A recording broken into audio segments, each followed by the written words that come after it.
നാമത്തിന് മാത്രം ഉണ്ടാവട്ടെ. ഇന്നത്തെ പഠനത്തിനായിട്ട് ലൂക്കോസിന്റെ സുവിശേഷം 8-ാം അധ്യായത്തിന്റെ 4-ാം വാക്യം മുതൽ 8-ാം വാക്യം വരെയും 11-ാം വാക്യം മുതൽ 15-ാം വാക്യം വരെയും നമുക്ക് വായിക്കാം. ലൂക്കോസ് 8-ാം അധ്യായത്തിന്റെ 4 മുതൽ 8 വരെയുള്ള വാക്യങ്ങൾ ആദ്യം. പിന്നെ വലിയൊരു പുരുഷാരവും ഓരോ പട്ടണത്തിൽ നിന്ന് അവന്റെ അടുക്കൽ വന്നവരും ഒരുമിച്ച് കൂടിയപ്പോൾ അവന് ഉപമയായി പറഞ്ഞത്, വിതയ്ക്കുന്നവൻ വിത്ത് വിതപ്പാൻ പുറപ്പെട്ടു. വിതയ്ക്കുമ്പോൾ ചിലത് വഴിയരികെ വീണിട്ട് ചവിട്ടിപ്പോവുകയും ആകാശത്തിലെ പറവജാതി അതിനെ തിന്നുകളയുകയും ചെയ്തു. മറ്റു ചിലത് പാറമേൽ വീണ് മുളച്ച് നനവില്ലായികയാൽ ഉണങ്ങിപ്പോയി. മറ്റു ചിലത് മുള്ളിനിടയിൽ വീണു, മുള്ളും കൂടെ മുളച്ച് അതിനെ ഞെരുക്കി കളഞ്ഞു. മറ്റു ചിലത് നല്ല നിലത്ത് വീണു, മുളച്ചു 100 മേനി ഫലം കൊടുത്തു. ഇത് പറഞ്ഞിട്ട്, കേൾപ്പാൻ ചെവിയുള്ളവൻ കേൾക്കട്ടെ എന്ന് വിളിച്ചു പറഞ്ഞു. 11 മുതൽ 15 വരെയുള്ള വാക്യങ്ങൾ. ഉപമയുടെ പൊരുളോ, വിത്ത് ദൈവവചനം. വഴിയരികെ ഉള്ളവർ കേൾക്കുന്നവരെങ്കിലും അവർ വിശ്വസിച്ച് രക്ഷിക്കപ്പെടാതിരിപ്പാൻ പിശാച് വന്നവരുടെ ഹൃദയത്തിൽ നിന്ന് വചനം എടുത്തു കളയുന്നു. പാറമേലുള്ളവരോ കേൾക്കുമ്പോൾ വചനം സന്തോഷത്തോടെ കൈക്കൊള്ളുന്നവർ എങ്കിലും അവർക്ക് വേരില്ല. അവർ തൽക്കാലം വിശ്വസിക്കുകയും പരീക്ഷാ സമയത്ത് പിൻവാങ്ങി പോവുകയും ചെയ്യുന്നു. മുള്ളിനിടയിൽ വീണതോ, കേൾക്കുന്നവരെങ്കിലും പോയി ചിന്തകളാലും ധനത്താലും സംസാരഭോഗങ്ങളാലും ഞെരുങ്ങി പൂർണ്ണമായി ഫലം കൊടുക്കാത്തവരത്രേ. നല്ല മണ്ണിലുള്ളതോ വചനം കേട്ട് ഗുണമുള്ള നല്ല ഹൃദയത്തിൽ സംഗ്രഹിച്ച് ക്ഷമയോടെ ഫലം കൊടുക്കുന്നവർ തന്നെ. വിതയ്ക്കുന്നവന്റെ ഉപമയാണ് നാം ഇപ്പോൾ പരിശോധിച്ചുകൊണ്ടിരിക്കുന്നത്. ദൈവവചനമാണ് വിത്ത്. ദൈവവചനം പങ്കുവയ്ക്കുന്ന ആളുകളാണ് വിതയ്ക്കുന്നവർ. വിതയ്ക്കുന്ന വിത്തിനോടുള്ള മനുഷ്യ ഹൃദയത്തിന്റെ പ്രതികരണത്തിന്റെ അടിസ്ഥാനത്തിൽ, നിലം എന്ന് പറയുന്നത് മനുഷ്യന്റെ ഹൃദയമാണ്, പ്രതികരണത്തിന്റെ അടിസ്ഥാനത്തിൽ മനുഷ്യ ഹൃദയങ്ങളെ 4ആയിട്ട് തരംതിരിക്കാം എന്ന് കർത്താവ് പഠിപ്പിച്ചതാണ് ഇപ്പൊ നമ്മൾ പരിശോധിച്ചുകൊണ്ടിരിക്കുന്നത്. അതിൽ ഒന്നാമത്തേത് വഴിയരികെ വീണത്, രണ്ടാമത്തേത് പാറസ്ഥലത്ത് വീണത്, മൂന്നാമത്തേത് മുള്ളിനിടയിൽ വീണത്, നാലാമത്തേത് നല്ല നിലത്ത് വീണത്. വഴിയരികെ വീണ വിത്തിനെ കുറിച്ചും പാറസ്ഥലത്ത് വീണ വിത്തിനെ കുറിച്ചും കഴിഞ്ഞ ക്ലാസ്സിൽ നമ്മൾ പഠിച്ചിരുന്നു. വഴിയരികെ വീണ വിത്ത് അല്ലെങ്കിൽ ഹാർട്ട് എന്ന് പറയുന്നത് ഗ്രഹിക്കുന്നില്ല എന്നുള്ളതാണ് പ്രശ്നം. പാറസ്ഥലത്ത് വീണത് ഷാലോ ഹാർട്ട് അല്ലെങ്കിൽ ആഴമില്ലാത്തതാണ്, നനവില്ലാത്തതാണ്. അപ്പൊ അത് ഗ്രഹിക്കുന്നുണ്ടെങ്കിലും അല്പം ആയിട്ടേ ഗ്രഹിക്കുന്നുള്ളൂ, ഹൃദയത്തിന്റെ ആഴത്തിലേക്ക് അത് ഇറങ്ങി ചെല്ലുന്നില്ല എന്നുള്ളതാണ് പ്രശ്നം. ഇന്ന് നമുക്ക് മുള്ളിനിടയിൽ വിതയ്ക്കപ്പെട്ടതിനെയും സമയം അനുവദിക്കുന്നെങ്കിൽ നല്ല നിലത്തെയും കുറിച്ച് പരിശോധിക്കാം. മുള്ളിനിടയിൽ വിതയ്ക്കപ്പെട്ടതിനെ ഇംഗ്ലീഷിൽ ക്രൗഡഡ് ഹാർട്ട് എന്നാണ് വിളിക്കുന്നത്. മത്തായി 13-ാം അധ്യായത്തിന്റെ 22-ാം വാക്യമാണ് നമ്മൾ മത്തായി സുവിശേഷത്തിൽ നിന്ന് ആധാരമായിട്ട് എടുക്കുന്നത്. ഈ ഉപമ കർത്താവ് പറഞ്ഞത് മത്തായി 13-ന്റെ 7-ലും അതിന്റെ അർത്ഥം പറഞ്ഞത് 13-ന്റെ 22-ലും മർക്കോസ് 4-ന്റെ 7-ലും 4-ന്റെ 18-19 വാക്യങ്ങളിലും ലൂക്കോസ് 8-ന്റെ 7-ലും 8-ാം അധ്യായത്തിന്റെ 14-ാം വാക്യത്തിലും എങ്ങനെയാണ് ഉപമയും അർത്ഥവും കിടക്കുന്നത്. അർത്ഥം പറഞ്ഞത് മത്തായി 13-ന്റെ 22, മുള്ളിനിടയിൽ വിതയ്ക്കപ്പെട്ടതോ, ഒരുത്തൻ വചനം കേൾക്കുന്നുവെങ്കിലും ഈ ലോകത്തിന്റെ ചിന്തയും ധനത്തിന്റെ വഞ്ചനയും വചനത്തെ ഞെരുക്കിയിട്ട് നിഷ്ഫലനായി തീരുന്നതാകുന്നു.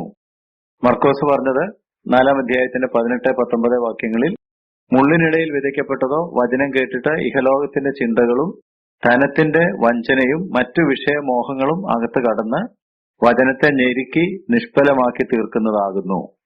ലൂക്കോസ് പറഞ്ഞത് 8:14, മുള്ളിനിടയിൽ വീണതോ കേൾക്കുന്നവരെങ്കിലും പോയി ചിന്തകളാലും ധനത്താലും സംസാരഭോഗങ്ങളാലും ഞെരുങ്ങി പൂർണ്ണമായി ഫലം കൊടുക്കാത്തവരാകുന്നു. അപ്പൊ ഈ വാക്യങ്ങൾ ആണ് ഇന്ന് നമ്മൾ പരിശോധിക്കുന്നത്. ഒരു തോട്ടക്കാരനെ കുറിച്ച് ചിന്തിക്കുക. പൂക്കളെയും ഫലങ്ങളെയും ഇഷ്ടപ്പെടുന്നു എന്നുള്ളത് ഒരു കാര്യം. എന്നാൽ അതുകൊണ്ട് മാത്രം കാര്യമായില്ല, അവൻ കളകളെ വെറുക്കുകയും വേണം. കളകളും മുള്ളുകളും ഒക്കെ ഈ തോട്ടത്തിൽ വളർന്നു വരാം. അതിനെ ഇഷ്ടപ്പെടുവാനായിട്ട് പാടില്ല. 97-ാം സങ്കീർത്തനം 10-ാം വാക്യത്തില്, യഹോവയെ സ്നേഹിക്കുന്നവരെ ദോഷത്തെ വെറുപ്പീൻ. ദൈവത്തെ സ്നേഹിക്കുമ്പോൾ ദോഷത്തിന്റെ കൂടാനൊക്കുകയല്ല. അപ്പൊ ചെടികളെ പൂക്കളെ സ്നേഹിക്കുന്ന ആള് എന്തിനെ വെറുക്കണം? മുള്ളുകളെയും കളകളെയും വെറുക്കണം. ആമോസിന്റെ പുസ്തകം 5-ാം അധ്യായത്തിന്റെ 15-ാം വാക്യത്തിൽ തിന്മ ദ്വേഷിച്ച് നന്മ ഇച്ഛിച്ച് എന്ന് പറഞ്ഞിട്ടുണ്ട്. അപ്പൊ തിന്മയെ ദ്വേഷിക്കണം, നന്മയെ ആഗ്രഹിക്കണം. റോമാലേഖനം 12-ാം അധ്യായത്തിന്റെ 9-ാം വാക്യത്തിൽ തീയതിനെ വെറുത്ത് നല്ലതിനോട് പറ്റിക്കൊള്ളണം. അപ്പൊ നന്മയെ സ്നേഹിക്കുന്ന ആളുകള് നല്ല ഫലം പുറപ്പെടുവിക്കാൻ ആഗ്രഹിക്കുന്ന ആളുകൾ തിന്മയെ വെറുക്കണം. രണ്ടും കൂടെ ഒരുമിച്ച് കൊണ്ടുപോകാൻ ഒക്കുകയല്ല. വെറുക്കേണ്ടതിനെ വെറുക്കുകയും സ്നേഹിക്കേണ്ടതിനെ സ്നേഹിക്കുകയും. അപ്പൊ നമ്മൾ പഠിച്ചുകൊണ്ടിരിക്കുന്ന ഉപമയില് പൂക്കളെയും ഫലങ്ങളെയും സ്നേഹിക്കാം, പക്ഷെ കളകളെയും മുള്ളുകളെയും വെറുക്കണം. അത് കണ്ട അപ്പൊ തന്നെ പറിച്ചു കളയണം. അത് വളരാനായിട്ട് അനുവദിക്കാൻ പാടില്ല. അത് കളയല്ലേ, അത് വളർന്നോട്ടെ എന്ന് വിചാരിക്കാൻ പാടില്ല. അതിനെ അപ്പോൾ തന്നെ പറിച്ച് കളയേണ്ടതാണ്. മത്തായി 13:22 പറയുന്ന നിലം അല്ലെങ്കിൽ മണ്ണ്, ആ മണ്ണിന്റെ പ്രത്യേകത എന്താണെന്ന് ചോദിച്ചാല് ആ മണ്ണ് ശുദ്ധമായിരുന്നില്ല എന്നുള്ളതാണ്. അതിനകത്ത് എല്ലാതരം കളകളും മുള്ളുകളും കിളിർത്തു വന്നു എന്ന് പറയുമ്പോൾ ആ മണ്ണ് ഒരുക്കിയതായിരുന്നില്ല, അത് ശുദ്ധി ഉള്ളത് ആയിരുന്നില്ല. ഇറ്റ് വാസ് നോട്ട് ക്ലീൻ എന്ന് വേണമെങ്കിൽ പറയാം. ആ മണ്ണിൽ ഹാനികരമായ ഉപകാരപ്രദമല്ലാത്ത അനേകം ചെടികളുടെ വിത്തുകൾ കിടപ്പുണ്ടായിരുന്നു. തോട്ടക്കാരനെ ചിലപ്പോൾ ശ്രദ്ധിച്ചു കാണുകയില്ല. നമുക്ക് തന്നെ ചിന്തിക്കാം, നമ്മളുടെ പറമ്പൊക്കെ നമ്മൾ ഒരുക്കുന്ന സമയത്ത് ഒരു നല്ല വിത്ത് നടാനായിട്ടാണെങ്കിൽ പുല്ലൊക്കെ പറിച്ചു കളയുമ്പോൾ പുല്ലിന്റെ വിത്തുകൾ അവിടെ കിടക്കും. അതുകൊണ്ടാണ് പെട്ടെന്ന് തന്നെ പുല്ല് കയറി വരുന്നത്, കള കയറി വരുന്നത്. അത് ഗൗരവത്തിൽ ചിലപ്പോൾ നമ്മൾ എടുക്കാറില്ല, കാരണം നമുക്കൊന്നും കാണാൻ കഴിയുന്നില്ല. അതുകൊണ്ട് അവിടെ അങ്ങനത്തേതൊന്നും ഇല്ല, നമ്മൾ നട്ടത് മാത്രമേ ഉള്ളൂ എന്ന് നമ്മൾ വിചാരിക്കുമ്പോൾ ഹാനികരമായതും ഉപകാരപ്രദമല്ലാത്തതുമായ ധാരാളം ചെടികളുടെ വിത്തുകൾ ആ പറമ്പിൽ കിടപ്പുണ്ട്. അതുകൊണ്ടാണ് അത് ക്ലീൻ അല്ല, അല്ലെങ്കിൽ ശുദ്ധിയുള്ളതല്ല എന്ന് പറഞ്ഞതിന്റെ അർത്ഥം. അപ്പൊ വിതച്ചവന് ഈ അപകടകരമായ വിത്തുകൾ കാണാൻ കഴിയുന്നില്ല. കാണാൻ കഴിഞ്ഞിരുന്നെങ്കിൽ അതൊക്കെ പെറുക്കി കളഞ്ഞേനെ. അപ്പൊ കാണാൻ കഴിയാത്ത തരത്തിൽ ഇത് ഒളിഞ്ഞു കിടക്കുകയാണ് എന്നും മനസ്സിലാക്കണം. ഈ വേണ്ടാത്ത വിത്തുകൾ നിലത്ത് കിടക്കുന്നുണ്ടോ എന്നൊന്ന് നോക്കുന്നത് നല്ലതാ. ഉണ്ടെങ്കിൽ അത് അപ്പൊ തന്നെ എടുത്ത് കളയണം. പക്ഷെ നമ്മൾ എത്ര പെറുക്കി മാറ്റിയാലും കളകളുണ്ടാകും. നമ്മൾ നട്ടതിനേക്കാൾ സ്പീഡിൽ ഈ സാധനം കിളിർത്ത് വരികയും ചെയ്യും. അത് നമ്മുടെ എല്ലാം അനുഭവമാണ്. അപ്പൊ അതിന്റെ അർത്ഥം എന്താണെന്ന് ചോദിച്ചാല് കളകൾ വളരുക എന്നുള്ളത് സ്വാഭാവികമാണ്. അതിന് നമ്മൾ പ്രത്യേകിച്ചൊന്നും ചെയ്തു കൊടുക്കേണ്ട കാര്യമില്ല. നമ്മൾ എന്തെങ്കിലും ചെയ്താലും ചെയ്തില്ലെങ്കിലും മുള്ളും പറക്കാരയും കളകളും എല്ലാം വളർന്നുകൊണ്ടേ ഇരിക്കും. അത് വിതയ്ക്കേണ്ടതില്ല. കള വിതച്ചതിനെ കുറിച്ച് ഒരു ഉപമ കർത്താവ് പറഞ്ഞിട്ടുണ്ട്. പക്ഷെ കള വിതയ്ക്കാതെ തന്നെ കളകൾ നമ്മൾ കൃഷി ചെയ്യുന്ന സ്ഥലത്ത് ഉണ്ടായി വരിക എന്നുള്ളത് സ്വാഭാവികമാണ്. അതിനുവേണ്ടി നമ്മൾ പ്രത്യേകിച്ചൊന്നും ചെയ്യേണ്ടതില്ല. അത് തന്നെ വളർന്നോളും. നമുക്ക് താല്പര്യം ഉണ്ടെങ്കിലും താല്പര്യം ഇല്ലെങ്കിലും, നമ്മൾ ശ്രദ്ധിച്ചാലും ശ്രദ്ധിച്ചില്ലെങ്കിലും ഈ കളകൾ തന്നെ വളരും. ഈ കള എന്തിനെയാണ് പ്രതിനിധീകരിക്കുന്നത്? ശിഷ്യന്മാർ വന്ന് ചോദിച്ചല്ലോ, ഇതിന്റെ അർത്ഥം പറഞ്ഞു തരാമോ? ലൂക്കോസ് 8:11 ഉപമയുടെ പൊരുളോ എന്ന് പറഞ്ഞിട്ടാണ് അർത്ഥം പറഞ്ഞു കൊടുത്തത്. അപ്പൊ എന്താണ് ഈ കള പ്രതിനിധീകരിക്കുന്നതെന്ന് ചോദിച്ചാല്, ഈ ലോകത്തിൽ ഫലം കായ്ക്കുന്നതിന് വിരുദ്ധമായിട്ട് നമ്മളിൽ സ്വാധീനം ചെലുത്തുന്ന, അല്ലെങ്കിൽ നമ്മുടെ ഉള്ളിൽ വീണ വിത്ത് വളർന്നു വരുമ്പോൾ അതിനെ ശ്വാസം മുട്ടിക്കുന്ന തരത്തിൽ വളർന്നു വരുന്ന മറ്റു സ്വാധീനങ്ങൾ. ദൈവവചനത്തിന്റെ സ്വാധീനം നമ്മുടെ ഉള്ളിൽ വീണിട്ടുണ്ട്, പക്ഷെ അത് ഫലപ്രാപ്തിയിലേക്ക് വളർന്നു വരാതെ അതിനെ ശ്വാസം മുട്ടിക്കുന്ന, അതിനെ വളരാൻ അനുവദിക്കാത്ത തരത്തിലുള്ള ധാരാളം തരത്തിലുള്ള പ്രവണതകൾ നമ്മുടെ ഹൃദയത്തിൽ തന്നെ സ്വാഭാവികമായിട്ട് ഇരിപ്പുണ്ട്. എത്രയൊക്കെ നമ്മൾ ശുദ്ധീകരിച്ചെന്ന് പറഞ്ഞാലും, നമ്മളതിനെ ക്രമീകരിച്ചെന്ന് പറഞ്ഞാലും, വേണ്ടാത്ത ചിന്തകളും വേണ്ടാത്ത പ്രവൃത്തികളും ആഗ്രഹങ്ങളും ഒക്കെ ഇരിപ്പുണ്ട്. നമ്മുടെ ഹൃദയത്തിന്റെ ചായ്വ് എപ്പോഴും പാപത്തിലേക്കും പഴയ മനുഷ്യന്റെ പ്രകൃതത്തിലേക്കും ഒക്കെ ആയതുകൊണ്ട് അറിയാതെ തന്നെ കളകൾ നമ്മുടെ ഉള്ളിൽ വളർന്നു വരും എന്നുള്ളത് സ്വാഭാവികമാണ്. പക്ഷെ അത് ജനറലായിട്ടാണ് പറഞ്ഞത്. എന്നാൽ നമ്മുടെ കർത്താവായ യേശുക്രിസ്തു ഉപമയുടെ പൊരുൾ തിരിച്ചു കൊടുത്തപ്പോൾ ചില പ്രധാന കളകളുടെ പേര് പറഞ്ഞു. അത് നമ്മളൊന്ന് ശ്രദ്ധിക്കേണ്ടതാണ്. മത്തായി 13:22 വായിച്ചു നോക്കിയാൽ മതി. ഈ ലോകത്തിന്റെ ചിന്തകൾ, കെയർസ് ഓഫ് ദിസ് വേൾഡ്, ധനത്തിന്റെ വഞ്ചന, ഡിസീറ്റ്ഫുൾനെസ് ഓഫ് റിച്ചസ്, മറ്റു വിഷയ മോഹങ്ങൾ, സംസാരഭോഗം. സംസാരഭോഗം എന്ന് പറഞ്ഞാൽ ലോകത്തിന്റെ മോഹം. അതാണ് യോഹന്നാൻ തന്റെ ലേഖനത്തിൽ പറഞ്ഞത്. ജഡമോഹം, കൺമോഹം, ജീവനത്തിന്റെ പ്രതാപം. ഇതെല്ലാം നമ്മുടെ കണ്ണുകൊണ്ടും കാതുകൊണ്ടും ഒക്കെ നമ്മുടെ ഉള്ളിലേക്ക് കയറുന്നതാണ്. അപ്പൊ ഈ കാര്യങ്ങളാണ് ഏറ്റവും പ്രധാനമായിട്ട് കർത്താവ് എടുത്തു പറഞ്ഞത്.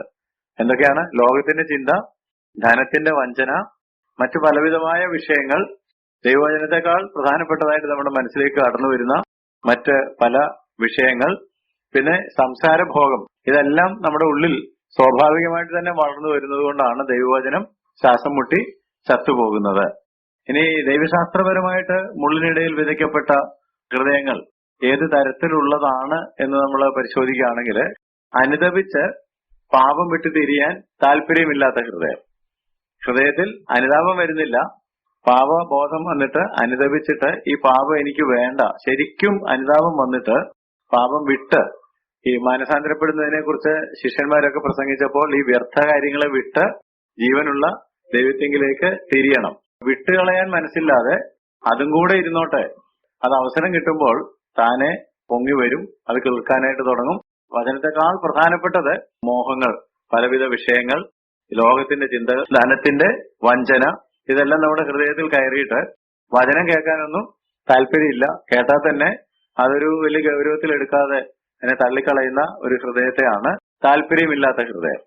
വചനം കേൾക്കുന്നു, എന്നാൽ കേട്ട വചനം ശ്രദ്ധ കൊടുത്ത് നമ്മുടെ ഉൾനട്ടതായിട്ട് മാറിയിട്ട് അത് മാത്രം കിളിർത്തു വരാനായിട്ടുള്ള ഒരു ശ്രദ്ധ നമ്മൾ കേന്ദ്രീകരിക്കുന്നില്ല. അതിന്റെ കാരണം നേരത്തെ പറഞ്ഞ പോലെ ഈ മണ്ണിനകത്ത് മാലിന്യങ്ങൾ കിടക്കുകയാണ്, വേണ്ടാത്ത ഒത്തിരി കാര്യങ്ങൾ കിടക്കുകയാണ്. അത് പെട്ടെന്ന് വളരും, അത് നമ്മൾ ഒന്നും ചെയ്യാതെ തന്നെ വളർന്നു വരും. മറ്റു വിത്തുകൾ നമ്മുടെ ഹൃദയത്തിൽ മറഞ്ഞു കിടക്കുന്നുണ്ട്. പ്രത്യക്ഷത്തിൽ കാണാൻ കഴിയുന്നില്ലായിരിക്കും. നമ്മൾ മീറ്റിങ്ങിന് വന്നിരിക്കുന്നു, ഭംഗിയായിട്ട് പെരുമാറുന്നു, സംസാരിക്കുന്നു. പക്ഷെ നമ്മുടെ ഹൃദയാന്തർഭാഗത്ത് പലതരത്തിലുള്ള മാലിന്യങ്ങൾ അല്ലെങ്കിൽ പലതരത്തിലുള്ള വേണ്ടാത്ത വിത്തുകൾ കിടക്കുന്നുണ്ട്. അത് കിടക്കുന്നത് കൊണ്ട് തന്നെ അത് കിളിർത്തു വരും. വചനത്തെക്കാൾ ശക്തിയിൽ ഇത് വളർന്നു വന്നിട്ട് വചനത്തെ അത് നിഷ്ഫലമാക്കി കളയുന്നു എന്നാണ് കർത്താവ് പറഞ്ഞത്. മുള്ളും പറക്കാരെയും അല്ലെങ്കിൽ കളകളും ഒക്കെ എങ്ങനെയാണ് ഭൂമിയിൽ ഉണ്ടായതെന്നുള്ളതിനെ കുറിച്ച് ഒന്ന് ചിന്തിക്കുകയാണെങ്കിൽ, ഭൂമി ദൈവം സൃഷ്ടിച്ചപ്പോൾ തന്നെ മുള്ളും ഇരിക്കട്ടെ കളകളും ഇരിക്കട്ടെ എന്ന് വിചാരിച്ച് അങ്ങനെ ഉണ്ടായതാണോ? ഉണ്ടായതായിട്ടല്ല പറഞ്ഞേക്കുന്നത്. മനുഷ്യരെ കൊണ്ട് ആക്കിയത് ഏതൻ തോട്ടത്തിലായിരുന്നു. അവിടെ ഒരുപാട് കളകളൊന്നും ഉള്ളതായിട്ട് നമ്മൾ വായിക്കുന്നില്ല. അവിടെ വേല ചെയ്യണം, അതിനെ കാക്കണമെന്നൊക്കെ പറഞ്ഞിട്ടുണ്ടായിരുന്നു. ഉൽപ്പത്തി പുസ്തകം 3-ാം അധ്യായത്തിന്റെ 17 മുതൽ 19 വരെയുള്ള വാക്യങ്ങൾ നോക്കിയാൽ പാപം ഭൂമിയിൽ പ്രവേശിച്ചതിന് ശേഷമാണ് ദൈവം അവരെ ഇറക്കി കളഞ്ഞപ്പോൾ പറഞ്ഞു, ഉൽപ്പത്തി 3:17 നിന്റെ നിമിത്തം ഭൂമി ശപിക്കപ്പെട്ടിരിക്കുന്നു, നിന്റെ ആയുഷ്കാലമൊക്കെയും നീ കഷ്ടതയോടെ അതിൽ നിന്ന് അഹോവൃത്തി കഴിക്കും, മുള്ളും പറക്കാരെയും നിനക്ക് അതിൽ നിന്ന് മുളയ്ക്കും. അപ്പൊ അതിനു മുമ്പ് അങ്ങനെ ഒരു കാര്യം ഉള്ളതായിട്ട് പറഞ്ഞിട്ടില്ല. അപ്പൊ ഈ മുള്ളും പറക്കാരെയും മുളച്ചതുകൊണ്ടാണ് ആദാമിന് പണി കൂടിയത്. ഒത്തിരി പണികൾ ഇതെല്ലാം പറിച്ചു കളയണം. അതല്ലായിരുന്നെങ്കിൽ വെറുതെ എന്ത് നട്ടു വെച്ചാലും, നമ്മള് ചില വെർജിൻ ലാൻഡ്, കൃഷി ചെയ്യാത്ത ലാൻഡിൽ കൊണ്ട് എന്ത് കുഴിച്ചു വെച്ചാലും പൊന്നു വിളയെന്ന് പറയുന്നത് കേട്ടിട്ടില്ലേ? അങ്ങനെ ആയിരുന്നിരിക്കും. പക്ഷെ പാപം വന്നതോടുകൂടെ കർത്താവ് കൊടുത്തൊരു ശാപത്തിന്റെ ഭാഗമാണ്, നിന്റെ നിമിത്തം ഭൂമി ശപിക്കപ്പെട്ടിരിക്കുന്നു, നിന്റെ ആയുഷ്കാലമൊക്കെ നീ കഷ്ടതയോടെ അതിൽ നിന്ന് അഹോവൃത്തി കഴിക്കും, മുള്ളും പറക്കാരെയും നിനക്ക് അതിൽ നിന്ന് മുളയ്ക്കും. അങ്ങനെയാണെങ്കിൽ ഈ ഉപമയിൽ കർത്താവ് പറഞ്ഞ മുള്ളുകൾ, കളകൾ എന്ന് പറയുന്നത് എന്താണ് കാണിക്കുന്നതെന്ന് ചോദിച്ചാൽ, പാപകരമായ ചിന്തകൾ, പാപകരമായ മനോഭാവങ്ങൾ, നമ്മുടെ ഉള്ളിൽ പാപാദേശം അല്ലെങ്കിൽ പാപത്തോടുള്ള ഒരു ആസക്തി ഇരിപ്പുണ്ട്, ജഡീകമായിട്ടുള്ള താല്പര്യങ്ങൾ ഇരിപ്പുണ്ട്. ആ ജഡീക താല്പര്യങ്ങൾ നമ്മുടെ ഉള്ളിൽ ഇരിക്കുന്നത് കൊണ്ടാണ് വചനം ഞെരുക്കപ്പെടുന്നത്. വചനത്തോട് മാത്രമുള്ള താല്പര്യം ആയിരുന്നുവെങ്കിൽ വചനം തളച്ചു വളർന്നേനും. എന്നാൽ അതിനേക്കാൾ കൂടുതൽ സാധ്യത നമ്മുടെ ഉള്ളിൽ, ഹൃദയത്തിന്റെ അകത്ത് ലോകത്തിന്റെ മോഹങ്ങൾ, ധനത്തിന്റെ വഞ്ചന, മറ്റു വിഷയമോഹങ്ങളൊക്കെ കിടക്കുന്നുള്ളത് കൊണ്ട് അത് ഓട്ടോമാറ്റിക്കായിട്ട് വളർന്നു വരും. അതിൽ ഈ ധനം എന്ന് പറഞ്ഞത് പ്രത്യേകം ഒന്നും നോക്കുന്ന നല്ലതാണ്. കാരണം വേദപുസ്തകത്തിലെ പ്രത്യേകിച്ച് കർത്താവിന്റെ പഠിപ്പീരുകളിൽ ഈ ധനത്തെക്കുറിച്ച് ഒരുപാട് കാര്യങ്ങൾ പറഞ്ഞിട്ടുണ്ട്. നമ്മൾ ധനമൊന്നും അത്ര കുഴപ്പക്കാരനല്ലെന്ന് വിചാരിക്കുന്നുണ്ടെങ്കിൽ ധനമല്ലാത്ത കുഴപ്പക്കാരനാണ്. അതുകൊണ്ടാണ് ധനവാന്മാരെ കുറിച്ചും ധനം സമ്പാദിക്കാൻ പോകുന്ന ആളുകളെ കുറിച്ചും ധനവാൻ സ്വർഗരാജ്യത്തിൽ കടക്കുന്നതിന്റെ വൈഷമ്യത്തെക്കുറിച്ചും ധനം എങ്ങനെ വിനിയോഗിക്കണമെന്നൊക്കെയുള്ള എത്രയോ ഉപമകൾ, എത്രയോ ഉപദേശങ്ങൾ കർത്താവ് പറഞ്ഞിട്ടുണ്ട്. നിങ്ങളുടെ നിക്ഷേപം സ്വർഗത്തിൽ സ്വരൂപിക്കണം, ഭൂമിയിലല്ല എന്നൊക്കെ പറഞ്ഞില്ലേ. അപ്പൊ അതുകൊണ്ട് അതൊരു പ്രധാനപ്പെട്ട കാര്യമാണെന്നുള്ള കാര്യം നമ്മൾ അറിയണം. കാരണം നമ്മുടെ ഉള്ളിൽ മറഞ്ഞു കിടക്കുന്ന മോഹങ്ങളിൽ, പാപചിന്തകളിൽ പ്രധാനപ്പെട്ട ഒന്നാണ് ധനത്തോടുള്ള ഒരു ആഗ്രഹം. പണമില്ലാത്തവൻ പിണമാണെന്ന് പറയുന്ന ഒരു ചൊല്ലു മലയാളികൾക്കിടയിലുണ്ട്. അതുകൊണ്ട് എങ്ങനെയും പണം ഉണ്ടാക്കണം, പണം കൊണ്ട് എന്തും നമുക്ക് നേടാം, പണമില്ലെങ്കിൽ ഒന്നും നേടാൻ കഴിയുകയില്ല. ഈ ഒരു ചിന്ത, ഈ ഒരു ആഗ്രഹം പലരുടെയും ഹൃദയത്തിന്റെ അകത്ത്. അതുകൊണ്ടാണ് ശലോമോനൊക്കെ ധനവാനാകാൻ ബന്ധപ്പെടരുത് എന്ന് പറഞ്ഞിട്ടുണ്ട്. അതിനൊക്കെ ദോഷത്തിന് ഹേതുവാകും. ദൈവമാണ് നമുക്ക് സമ്പത്തുണ്ടാക്കാനായിട്ട് അനുഗ്രഹം തരുന്നത്, അതിനുള്ള കൃപ തരുന്നത്. അതുകൊണ്ട് ധനം ഒരു വലിയ കുഴപ്പക്കാരനാണ്, അനുഗ്രഹവുമാണ് എന്നുള്ള കാര്യം ഓർക്കണം. ബൈബിൾ ഡസ് നോട്ട് കണ്ടം വെൽത്ത്. ധനമേ പാടില്ല എന്ന് ബൈബിൾ പഠിപ്പിക്കുന്നില്ല. കാരണം നമുക്ക് ധനമില്ലാതെ ഈ ലോകത്തിൽ ജീവിക്കാനും ഒരു കാര്യവും ചെയ്യാനായിട്ട് കഴിയത്തില്ല എന്നുള്ളത് കൊണ്ട് ധനം പാടില്ല, ധനം വാങ്ങരുത്, കൊടുക്കരുതെന്നൊന്നും പറഞ്ഞിട്ടില്ല. പക്ഷെ ധനത്തിന്റെ ഇടപാടുകൾ നമ്മൾ നടത്തുമ്പോൾ അത് പാപം ചെയ്യാനായിട്ട് കാരണമാകരുത്. ആരോടും ഒന്നും കടംപെട്ടിരിക്കരുത്. അത് ഉണ്ടാക്കാനുള്ള അത്യാർത്ഥി നമ്മുടെ ഉള്ളിൽ വരാൻ പാടില്ല. ധനം പാപഹേതുകമാകാം. ഒരു യങ് റിച്ച് റൂളർ കർത്താവിന്റെ അടുക്കൽ വന്നിട്ട് നിത്യജീവനിൽ പോകണം എങ്കിൽ എന്ത് ചെയ്യണം എന്ന് ചോദിച്ചില്ലേ? അപ്പൊ കൽപ്പനകളൊക്കെ പ്രമാണിക്കാൻ പറഞ്ഞപ്പോ അതെല്ലാം ചെറുപ്പം മുതലേ പ്രമാണിച്ചു വരികയാണ്. ഇനി എനിക്ക് എന്താണ് കുറവെന്ന് ചോദിച്ചപ്പോൾ കർത്താവ് അവനെ നോക്കി സ്നേഹിച്ചിട്ട് പറഞ്ഞു, അങ്ങനെ ചോദിക്കുകയാണെങ്കിൽ നിനക്കൊരു കുഴപ്പമുണ്ട്. നിനക്കുള്ളതെല്ലാം വിറ്റ് ദരിദ്രർക്ക് കൊടുക്കുക, എന്നിട്ട് എന്നെ വന്ന് അനുഗമിക്കുക. അപ്പൊ അത് അവന് അത്ര ഇഷ്ടപ്പെട്ടതായിട്ട് തോന്നിയില്ല. അവൻ ദുഃഖിച്ചു പോയി കളഞ്ഞു. സോ ധനം അവന്റെ ഉള്ളിൽ ഒരു ആഗ്രഹമായിട്ട് ഒളിഞ്ഞു കിടപ്പുണ്ടായിരുന്നു. അവൻ പക്ഷെ അത് മറച്ചു വെച്ചിട്ടാണ് കൽപ്പനകളെല്ലാം എനിക്കറിയാം, ഞാൻ ചെയ്യുന്നുണ്ട് എന്നൊക്കെ പറഞ്ഞു. ഇതുപോലെയുള്ള മോഹങ്ങൾ നമ്മുടെ ഹൃദയത്തിന്റെ അന്തർഭാഗത്ത് ഏറ്റവും അടിയിലൊക്കെ ചിലപ്പോൾ കിടപ്പുണ്ടാവും. ഒരു പ്രത്യേക സാഹചര്യം വരുമ്പോഴാണ്, അല്ലെങ്കിൽ ഇതുപോലെ കർത്താവ് ഇടപെടുമ്പോഴായിരിക്കും അത് പൊങ്ങി വന്നിട്ട് അതുണ്ടായിരുന്നു എന്നുള്ളത് നമ്മൾ തന്നെ കണ്ടുപിടിക്കുന്നത്. കർത്താവ് അങ്ങനെ കണ്ടുപിടിച്ചില്ലായിരുന്നെങ്കിൽ ഇദ്ദേഹത്തെ കുറിച്ച് ആരെങ്കിലും അത് കണ്ടുപിടിക്കുമായിരുന്നോ? ഞാനിപ്പോ പറഞ്ഞ ആളെ കുറിച്ച്. കാരണം കർത്താവിന് ആളുകളുടെ ഹൃദയം നന്നായിട്ട് അറിയാവുന്നത് കൊണ്ട്, അവരുടെ ചിന്ത പോലും അറിയാവുന്നത് കൊണ്ട് അതിനകത്തേക്ക് നോക്കിയിട്ടാണ് പറയുന്നത്. അങ്ങനെയാണ് നീ പറയുന്നതെങ്കിൽ നിനക്കൊരു കുറവുണ്ട്. അപ്പൊ ഇതുപോലെ നമ്മുടെയൊക്കെ ഹൃദയത്തിലും ധനത്തോടൊരു ആഗ്രഹം കിടപ്പുണ്ട്. നമുക്ക് വേണ്ടെന്ന് പറഞ്ഞാലും ഉണ്ട് എന്നുള്ളത് യാഥാർത്ഥ്യമാണ്. പണം നമ്മളെ പാപം ചെയ്യാനായിട്ട് പ്രേരിപ്പിക്കരുത്. പണത്തെ നിർത്തേണ്ടടുത്ത് നിർത്തണം. പണത്തിന് വേണ്ടി നമ്മൾ ജീവിക്കാനായിട്ട് പാടില്ല. പലപ്പോഴും ആത്മീയ വളർച്ചയ്ക്ക് പണം ഒരു തടസ്സമാകാറുണ്ട്. അതുകൊണ്ടാണ് ആത്മീയത പോലും പണം ഉണ്ടാക്കാനുള്ളൊരു തന്ത്രമായിട്ട്, ഒരു വേദിയാക്കി മാറ്റാറുണ്ട്. അപ്പൊ അതുകൊണ്ട് പാപം ചെയ്യാനായിട്ട് ഈ പണം ഒരു കാരണമാകുകയാണെങ്കിൽ അത് നമ്മുടെ ആത്മീയ വളർച്ചയെ തടയും എന്നുള്ള കാര്യം അറിയണം. ധനത്തിന്റെ വഞ്ചന എന്ന് പറഞ്ഞത് പ്രത്യേകം ശ്രദ്ധിക്കണം. ധനം നൽകാൻ കഴിയുന്നതിൽ കൂടുതൽ വാഗ്ദാനം ചെയ്യും. കാരണം നമ്മൾ വിചാരിക്കുന്നത് ഈ പണം ഉണ്ടെങ്കിൽ എന്തും നേടിക്കളയാമെന്നാണ് വിചാരിക്കുന്നത്, അല്ലേ? പക്ഷെ പണം കൊണ്ട് എല്ലാം നേടാൻ പറ്റിയല്ല. പണം കൊണ്ട് നേടാൻ പറ്റാത്ത എത്രയോ കാര്യങ്ങളുണ്ട്. നമുക്ക് പണം കൊടുത്തൊരു ബെഡ് വാങ്ങാം, ഉറക്കം കിട്ടുമോ? ഉറക്കം വാങ്ങാൻ പറ്റുമോ? നമുക്ക് പണം കൊണ്ടൊരു വീട് വാങ്ങാം, പക്ഷെ വീടിനകത്തൊരു കുടുംബ ബന്ധം ഉണ്ടാകണമെന്ന് ഇല്ല. അത് കാശ് കൊടുത്താൽ കിട്ടുന്ന സാധനമല്ല. അപ്പൊ പണം കൊണ്ട് നേടാവുന്ന സാധനങ്ങൾ നമുക്ക് കാണുമ്പോൾ ഉണ്ട്, പക്ഷെ സമാധാനം മേടിക്കാൻ കിട്ടുകയല്ലോ, സന്തോഷം മേടിക്കാൻ കിട്ടുകയല്ലോ. അപ്പൊ പണം കൊണ്ട് മേടിക്കാൻ കിട്ടാത്ത ഒരുപാട് കാര്യങ്ങളുണ്ട്. അതുകൊണ്ട് ഈ ധനം ഉണ്ടെങ്കിൽ എല്ലാം ആയി എന്ന് ചിന്തിക്കുമ്പോൾ അതിനകത്തൊരു വഞ്ചനയുണ്ട്.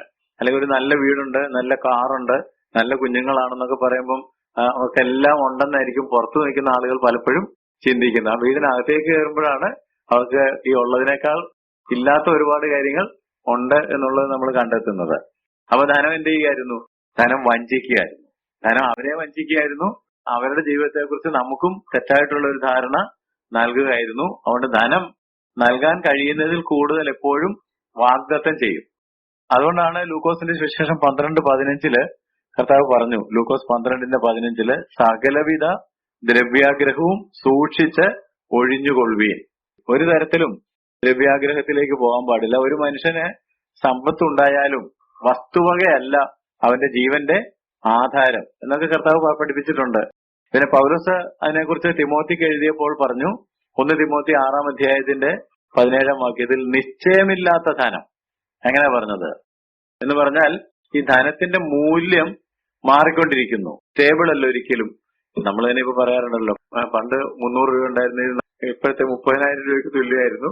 ഇപ്പൊ 30,000 കിട്ടിയിട്ട് ഒന്നും ആകുന്നില്ല എന്ന് പറയുമ്പോൾ ഈ സമയവും കാലവും മാറുന്നതനുസരിച്ച് പണത്തിന്റെ മൂല്യം മാറിക്കൊണ്ടിരിക്കുകയാണ്. അപ്പൊ പണം വളരെ അപകടകാരിയാണ്. നമുക്ക് ഗുണമാണെന്ന് തോന്നിയാലും അപകടകാരിയാണ്. തിമോത്തിയുടെ ലേഖനത്തിൽ വീണ്ടും പൗലോസ് 6:9-10 വാക്യങ്ങളിൽ ഇങ്ങനെ പറഞ്ഞിരിക്കുന്നത്, ധനികരാകുവാൻ ആഗ്രഹിക്കുന്നവർ പരീക്ഷയിലും കെണികളിലും കുടുങ്ങുകയും മനുഷ്യർ സംഹാര നാശങ്ങളിൽ മുങ്ങിപ്പോകുവാൻ ഇടവരുന്ന മൗഢ്യവും ദോഷകരവുമായ പല മോഹങ്ങൾക്കും ഇരയായി തീരുകയും ചെയ്യും. മനസ്സിലായോ? ധനികനായി തീരുവാനായിട്ട് ആഗ്രഹം വരുമ്പോഴത്തേക്ക് പരീക്ഷ, കെണി ഇതിനകത്തൊക്കെ കുടുങ്ങും.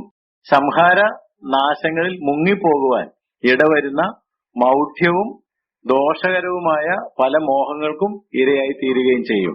അത് കഴിഞ്ഞിട്ടാ പറഞ്ഞ ദ്രവ്യാഗ്രഹം സകലവിധ ദോഷത്തിനും മൂലമല്ലോ. കാരണം ഈ ദ്രവ്യം ഒരുപാട് ഉണ്ടായി കഴിയുമ്പോൾ എനിക്ക് അതുകൊണ്ട് എന്തും നേടാം എന്നുള്ളൊരു ചിന്ത വരും. എനിക്ക് പിന്നെ ആരെയും ഭയപ്പെടേണ്ടതില്ല, കാശുകൊണ്ട് നേടാൻ മേലാത്തത് ഒന്നുമില്ല എന്ന് പറയുമ്പോൾ നാം തെറ്റായ മാർഗങ്ങൾ ഉപയോഗിക്കും. നീതിയുടെയും സത്യസന്ധതയുടെയും ഒക്കെ വഴി വിട്ടിട്ട്, വിശ്വസ്തയുടെ ഒക്കെ വഴി വിട്ടിട്ട് പണം കൊണ്ടെല്ലാം നേടാം. അത് മാത്രമല്ല, പണം കൊണ്ട് സുഖലോലുപത വർദ്ധിപ്പിക്കാം. വെളിപ്പാട് പുസ്തകം പഠിക്കുകയാണെങ്കിൽ മഹദിയാം ബാബിലോണിനെ ന്യായം വിധിക്കുമ്പോൾ അവളുടെ ആഡംബരം, അത് പുളച്ച് മതിച്ച് ജീവിച്ചത്, അതൊക്കെ ദൈവം വളരെ കുറ്റകരമായിട്ട് എടുത്തു കാണിക്കുന്നുണ്ട്. കാരണം ആ കാലഘട്ടത്തിൽ തന്നെ ജീവിക്കാൻ നിവൃത്തിയില്ലാത്ത ഒരുപാട് പേരുണ്ടായിരുന്നു. അഹോവൃത്തിക്ക് നിവൃത്തിയില്ലാതെ കഷ്ടപ്പെടുന്ന ആളുകൾ നമ്മുടെ ചുറ്റും ഉള്ളപ്പോൾ നമ്മൾ ആഡംബരത്തോടെ പണം ദുർവിനിയോഗം ചെയ്യുകയാണെങ്കിൽ തീർച്ചയായിട്ടും അത് നമ്മളെ വഞ്ചിക്കുകയാണ്, നമ്മളെ അത് കുഴപ്പത്തിലാക്കുകയാണ്. നാം കാര്യവിചാരകത്തിന്റെ കണക്ക് ഏൽപ്പിച്ചു കൊടുക്കുമ്പോൾ ദൈവത്തിന്റെ സന്നിധിയിൽ നമ്മൾ നിൽക്കാൻ കഴിയാത്ത ആളുകളായിട്ട് മാറിപ്പോകും. ദ്രവ്യാഗ്രഹം സകലവിധ ദോഷത്തിനും മൂലമല്ലോ, ഇത് ചിലർ കാംക്ഷിച്ചിട്ട് വിശ്വാസം വിട്ട് ഉഴന്ന് ബഹുദുഃഖങ്ങൾക്ക് അധീനരായി തീർന്നു. അപ്പൊ ദ്രവ്യാഗ്രഹത്തിന്റെ പുറകെ പോകുമ്പം പിന്നെ വിശ്വാസമില്ല, ബന്ധങ്ങളില്ല. അതുകൊണ്ടാണ് ഈ ധനത്തിന്റെ വഞ്ചന എന്ന് കർത്താവ് എടുത്തു പറഞ്ഞത്. ഇത് ഉള്ളിലിരിക്കുമ്പോൾ നമ്മൾ എത്ര വചനം അങ്ങോട്ട് ഇട്ടാലും അത് കേൾക്കുകയില്ല. കാരണം അവരുടെ ഉള്ളിൽ ധനത്തിന്റെ ചിന്തകളാണ് ഇരിക്കുന്നത്, ലോകമോഹങ്ങളാണ് ഇരിക്കുന്നത്. അതുകൊണ്ട് ഈ വചനം അവിടെ ഉണ്ട്, പക്ഷെ വചനം കിളിർക്കാനും വളരാനും ഒരിക്കലും ധനത്തിന്റെ ചിന്തകൾ സമ്മതിക്കത്തില്ല. അതുപോലെ തന്നെ ധനം നമുക്ക് ഒരുതരം സുരക്ഷിതത്വം ചിലപ്പം വാഗ്ദാനം ചെയ്യും. പണം ഒരുപാടുണ്ടെങ്കിൽ നമുക്കൊരു ബോധം ഉണ്ടാവും, ഞാൻ സുരക്ഷിതനാണ്, എനിക്ക് കുഴപ്പമൊന്നും ഇല്ല എന്ന് നമുക്ക് തോന്നും. പക്ഷെ എത്ര ധനം ഉണ്ടെങ്കിലും നമ്മൾ സുരക്ഷിതരാണോ? ഒരിക്കലും ധനം നമ്മളെ സുരക്ഷിതർ ആക്കുന്നില്ല. പക്ഷെ അങ്ങനെയൊക്കെ ആണെന്നുണ്ടെങ്കിലും ഈ ലോകത്തിൽ ജീവിക്കുന്ന മിക്കവാറും ആളുകൾക്ക് ധനികരാകാൻ മോഹമുണ്ട്, ഇല്ലേ? വിശ്വാസികളായിരിക്കുന്നവർക്കും എല്ലാവർക്കും തന്നെ. ഈ കാലഘട്ടത്തിലെ പ്രോസ്പെരിറ്റി ഗോസ്പൽ പരിശോധിക്കുകയാണെങ്കിൽ അവിടെ പോകുന്ന ആളുകൾ അവരുടെ ഉള്ളിലൊക്കെ എന്താണ് ആഗ്രഹം? ധനികരാകണം. അനുഗ്രഹം, നന്മ എന്നൊക്കെ പറഞ്ഞാൽ തന്നെ പെന്തക്കോസ്ത് കോളത്തിൽ അർത്ഥം എന്താ? നന്മ വന്നു, അനുഗ്രഹം കിട്ടിയെന്ന് പറഞ്ഞാൽ എന്താ ഉദ്ദേശിക്കുന്നത്? മക്കളൊക്കെ വിദേശത്ത് പോയി, പണം ഇഷ്ടം പോലെ വരുന്നുണ്ട്, നിനക്ക് നന്മ വരുന്നുണ്ട് എന്ന് പറഞ്ഞാൽ എന്താ ഉദ്ദേശിക്കുന്നത്? പണം വരുന്നുണ്ട്, ഭൗതിക നന്മ വരുന്നുണ്ട്. അപ്പൊ അവിടെ ആൾ ഇടിച്ചു കയറുകയാണ്. ഇടിച്ചു കയറുന്നത് എന്തുകൊണ്ടാണെന്ന് ചോദിച്ചാൽ നമുക്ക് അതിനോടൊരു മോഹമുണ്ട്, ഒരു ആസക്തിയുണ്ട്, ഒരു താല്പര്യമുണ്ട്, ഒരു ആപ്പറ്റൈറ്റ്. നമ്മുടെ ഉള്ളിൽ അതിനോടൊരു താല്പര്യം കിടപ്പുണ്ട് എന്നുള്ളത് കൊണ്ടാണ്. അങ്ങനെ നമ്മുടെ ഉള്ളിലൊരു ആഗ്രഹം വരുമ്പോൾ യഥാർത്ഥ ധനമായ കർത്താവായ യേശുക്രിസ്തു, നമ്മുടെ യഥാർത്ഥ ധനം എന്ന് പറയുന്നത് യേശുക്രിസ്തുവാണ്. അത്രയും വലിയൊരു ധനം നമുക്ക് ഒരിടത്ത് കണ്ടെത്താനായിട്ട് കഴിയുകയില്ല. We are ignoring the true wealth found in Jesus Christ when we go after natural wealth. സ്വാഭാവികമായിട്ടുള്ള സമ്പത്തിന്റെ പുറകെ നമ്മൾ സഞ്ചരിക്കുമ്പോൾ യഥാർത്ഥമായിട്ട് സമ്പത്തിന്റെ എല്ലാം നിക്ഷേപങ്ങൾ ഗുപ്തമായിട്ടിരിക്കുന്നത് കർത്താവായ യേശു ക്രിസ്തുവിലാണ്. അത് നമ്മൾ ഉപേക്ഷിക്കുക. അതുകൊണ്ടല്ലേ എഫേസ്യ ലേഖനത്തിൽ പറഞ്ഞത്, നിങ്ങളെ സ്വർഗത്തിലെ സകല ആത്മീയ അനുഗ്രഹത്താലും ക്രിസ്തുവിൽ അനുഗ്രഹിച്ചിരിക്കുന്ന നമ്മുടെ പിതാവായ ദൈവം. അപ്പൊ കർത്താവായ യേശു ക്രിസ്തുവിൽ നമുക്കുള്ള അനുഗ്രഹങ്ങളൊന്നും കാശ് കൊടുത്ത് വാങ്ങാവുന്നതല്ല. അതുകൊണ്ടാണല്ലോ കർത്താവ് പറഞ്ഞത്, നിങ്ങൾക്ക് സൗജന്യമായിട്ട് കിട്ടി, സൗജന്യമായിട്ട് കൊടുക്കുക. പക്ഷെ അതും നമ്മളിപ്പം വാണിഭമാക്കുകയാണ്. ഡോക്ടർമാർ കാശ് വാങ്ങിയാൽ നമുക്ക് മനസ്സിലാക്കാം, കാരണം അവരുടെ കാശ് കൊടുത്ത് പഠിച്ചതാണെന്ന് വിചാരിക്കാം. പക്ഷെ രോഗികളെ സൗഖ്യമാക്കുന്നതിനുള്ള കൃപ ഉപയോഗിക്കുന്ന ആളുകള് എവിടെ കാശ് കൊടുത്തിട്ടാണ് ഇത് പഠിച്ചത്? കർത്താവ് കൊടുത്തൊരു കൃപാ വരവല്ലേ. അതുകൊണ്ടാണ് പറഞ്ഞത്, നിങ്ങൾക്ക് ഇത് സൗജന്യമായിട്ട് കിട്ടി, നിങ്ങൾ എന്ത് ചെയ്യണം? സൗജന്യമായിട്ട് കൊടുക്കണം. പക്ഷെ അത് സൗജന്യമായിട്ട് കൊടുക്കുകയല്ല, അത് ചെയ്യുമ്പോൾ തന്നെ അതിനകത്തൊരു പ്രതിഫലം. ഈ ഹീലേഴ്സിന്റെ പലരുടെയും കാര്യങ്ങൾ നിങ്ങൾ അന്വേഷിച്ചാൽ പണം കൊടുത്ത് ബുക്ക് ചെയ്തെങ്കിൽ മാത്രമേ അത് വരുമെന്ന് പ്രാർത്ഥിക്കുകയുള്ളൂ. അല്ലെങ്കിൽ സൗഖ്യം കിട്ടിക്കഴിഞ്ഞാൽ പിന്നീട് ഒരു ഫീസ് അതിന് കൊടുക്കണം. അതിന് ഫീസ് എന്നായിരിക്കുമല്ലോ പറയുന്നത്, പേര് വേറെ ആയിരിക്കും. അതിന്റെ പിന്നിൽ ഒരു സാമ്പത്തിക ആഗ്രഹം കിടക്കുകയാണ്. അപ്പൊ ഈ ശുശ്രൂഷിക്കുന്ന ആളുകളുടെ ഇടയിലും അല്ലാത്ത ജനങ്ങളുടെ ഇടയിലും എല്ലാം ആളുകളുടെ ഹൃദയത്തിൽ എന്തിനൊരാഗ്രഹമുണ്ട്? ധനം ഉണ്ടാകണം. ദീപസ്തംഭം മഹാശ്ചര്യം, നമുക്കും കിട്ടണം പണം എന്നുള്ളൊരു ചിന്ത ആളുകളുടെ ഉള്ളിൽ ഇങ്ങനെ കിടക്കുന്നു. അത് വന്നു കഴിയുമ്പോഴത്തേക്ക് യേശുക്രിസ്തു വലിയൊരു ധനമാണെന്ന് പറഞ്ഞാൽ അവരുടെ ഉള്ളിലേക്ക് കയറുകയില്ല. നമ്മൾ പ്രസംഗിക്കുന്ന ഈ വചനം ആരെക്കുറിച്ചുള്ളതാ? ഈ വചനം എന്ന് പറഞ്ഞാൽ തന്നെ യേശുക്രിസ്തുവാണ്. വചനം മാംസമായി തീർന്നതാണ് യേശു. അത് നമ്മൾ പ്രസംഗിക്കുമ്പോൾ അതല്ല പ്രധാനപ്പെട്ടത്, ഈ ഭൗതിക ധനമാണ് നമുക്ക് വേണ്ടത് എന്ന് നമ്മൾ ചിന്തിക്കുമ്പോൾ നമ്മുടെ ഉള്ളിൽ എന്ത് കിടപ്പുണ്ട്? കള കിടപ്പുണ്ട്, മുള്ളു കിടപ്പുണ്ട്. അതാണ് വളരുന്നത്, അത് ആർത്തിയോടെ വളരുന്നു. അപ്പൊ ആത്മീയ രംഗത്തിരുന്നാലും അവിടെ നമ്മൾ ചിന്തിക്കുന്നത് ഇതെങ്ങനെ ധനാഗമ മാർഗം ആക്കാം എന്നുള്ളതാണ്. അല്ല, മലയാളത്തിൽ ഒരു പറച്ചില്ലേ, കമന്ന് വീണാൽ കാപ്പണം. ആത്മീയതയാണെങ്കിലും എന്ത് രംഗമാണെങ്കിലും പണം ഉണ്ടാക്കണം എന്നൊരു ചിന്ത ഇങ്ങനെ ആളുകളുടെ മനസ്സിൽ കിടക്കുന്നത് വചനം വളരാൻ തടസ്സമായിട്ടിരിക്കുന്നു എന്നുള്ള കാര്യം ഞാൻ ഓർപ്പിച്ചു എന്ന് മാത്രമേ ഉള്ളൂ. ഒരു വലിയ സ്നേഹമാണ്, അതൊരു വഞ്ചനയാണ്. അതുകൊണ്ട് ഹൃദയത്തിൽ ഇങ്ങനത്തെ ചിന്തകൾ ഇരിക്കുമ്പോൾ, സംസാരമോഹങ്ങൾ, ലോകത്തിന്റെ ചിന്തകൾ, ധനത്തിന്റെ വഞ്ചന ഇരിക്കുമ്പോൾ അതെല്ലാം മുള്ളുകളായിട്ട് വളർന്നു വന്നിട്ട് ഹൃദയത്തിൽ വീഴുന്ന നല്ല വിത്തിനെ അത് ഞെരുക്കി നിഷ്ഫലമാക്കി കളയും. നമ്മുടെ കർത്താവ് യേശുക്രിസ്തു ഉപമ പറഞ്ഞപ്പോൾ കടൽ തീരത്തിരുന്ന് ജനങ്ങൾ ഒരുപാട് പേര് വന്ന് അവിടെ ഇരിപ്പുണ്ട്. അവരോടാണ് കർത്താവ് സംസാരിക്കുന്നത് എന്നുള്ള കാര്യം ഓർക്കണം. മത്തായിയുടെ സുവിശേഷത്തിൽ നിന്നാണ് നമ്മൾ കൃത്യമായിട്ട് ഇത് പഠിക്കുന്നതെങ്കിൽ മത്തായി 13-ാം അധ്യായത്തിലാണ് ഈ ഉപമ നമ്മൾ കാണുന്നത്. അതിന് മുമ്പിൽ ഉള്ള അധ്യായങ്ങൾ നോക്കുമ്പോൾ യേശുവിന്റെ ഗിരിപ്രഭാഷണം കിടപ്പുണ്ട്. മത്തായി 6-ാം അധ്യായത്തില് അവിടെ കർത്താവ് പറഞ്ഞ ഒരു പ്രധാനപ്പെട്ട കാര്യം എന്താണെന്ന് ചോദിച്ചാൽ, നിങ്ങൾ പലതിനെ ചൊല്ലി വിചാരപ്പെട്ടിരിക്കുകയാണ്. എന്ത് തിന്നും, എന്ത് കുടിക്കും, ഇങ്ങനെ നിങ്ങൾ ആകുലപ്പെടുന്നത് എന്തിന് എന്ന് ചോദിച്ചത് ഓർക്കുന്നുണ്ടോ? അപ്പൊ ഈ കടൽ തീരത്ത് യേശുക്രിസ്തുവിന്റെ മുമ്പിൽ ഇരുന്ന പുരുഷാരത്തിന്റെ ഹൃദയത്തിലേക്ക് യേശു നോക്കിയപ്പോൾ യേശുവിനൊരു കാര്യം വളരെ പെട്ടെന്ന് മനസ്സിലായി കാണും. അപ്പൊ അവരുടെ ഹൃദയത്തിൽ വചനം കയറുന്നില്ല എന്നുള്ളത് യേശു കണ്ടു കാണും. അതുകൊണ്ടാണല്ലോ ഉപമ പഠിക്കാൻ തുടങ്ങിയപ്പോ ഞാൻ പറഞ്ഞല്ലോ, 4-1 കയറുന്നുള്ളൂ, 4-1 നല്ല നിലത്ത് വീഴുന്നുള്ളൂ, ബാക്കി 3 എങ്ങോട്ടാ പോകുന്നത്? വഴിയരികെ, പാറസ്ഥലത്ത്, മുള്ളിനിടയിൽ. അത് 3 നിഷ്ഫലമായിട്ട് പോവുകയാണ്. 4-1 മാത്രമേ നല്ല മണ്ണിൽ വീഴുന്നുള്ളൂ. അപ്പൊ തന്റെ മുമ്പിൽ ഇരിക്കുന്ന ഈ ആളുകളെല്ലാം യേശുവാണ് പഠിപ്പിക്കുന്നത് എന്നുള്ളത് കൊണ്ട് 100% അത് സ്വീകരിച്ചു എന്ന് വിചാരിക്കുന്നുണ്ടോ? അല്ല. അതുകൊണ്ട് തന്നെയാണല്ലോ ഈ ഉപമ ആദ്യം പറഞ്ഞത്. അപ്പൊ യേശു തന്റെ മുമ്പിൽ ഇരിക്കുന്ന പുരുഷാരത്തെ നോക്കിയപ്പോൾ അതിൽ പല ആളുകളും ചിന്തിച്ചുകൊണ്ടിരിക്കുന്നത് എന്തിനെ കുറിച്ചായിരുന്നു? ഒരു മശിഹ വരും, ഒരു മശിഹ വരും. ആ മശിഹ വരുമ്പോൾ ഞങ്ങളുടെ ദുരിതങ്ങൾ തീരും. അവൻ റോമാ സാമ്രാജ്യത്തെ തകിടം മറിച്ചിട്ട് പുതിയൊരു രാജ്യം സ്ഥാപിക്കും. അപ്പോൾ സമത്വ സുന്ദരമായ എല്ലാവർക്കും ആഹാരം, എല്ലാവർക്കും വസ്ത്രം, എല്ലാവർക്കും പാർപ്പിടം. അപ്പൊ ഇവരുടെ ഉള്ളിൽ ചിന്ത എന്താണ്? ആഹാരത്തെ കുറിച്ചുള്ള ചിന്തകളായിരുന്നിരിക്കാം. അതുകൊണ്ടാണല്ലോ 5 അപ്പം കൊണ്ട് 5000 പേരെ മറ്റൊരു സന്ദർഭത്തിൽ പോഷിപ്പിച്ചത്. അപ്പൊ ആഹാരത്തെ കുറിച്ചുള്ള ചിന്ത ഒരു വലിയ ഭാരം. മറ്റു ചിലർക്ക് വസ്ത്രത്തെ കുറിച്ചുള്ള ചിന്ത, മറ്റു ചില ആളുകൾക്ക് വീടിനെ കുറിച്ചും മറ്റു പല ആവശ്യങ്ങളെ കുറിച്ചും ഒക്കെ ചിന്തിച്ചുകൊണ്ടാണ് ഇരിക്കുന്നത്.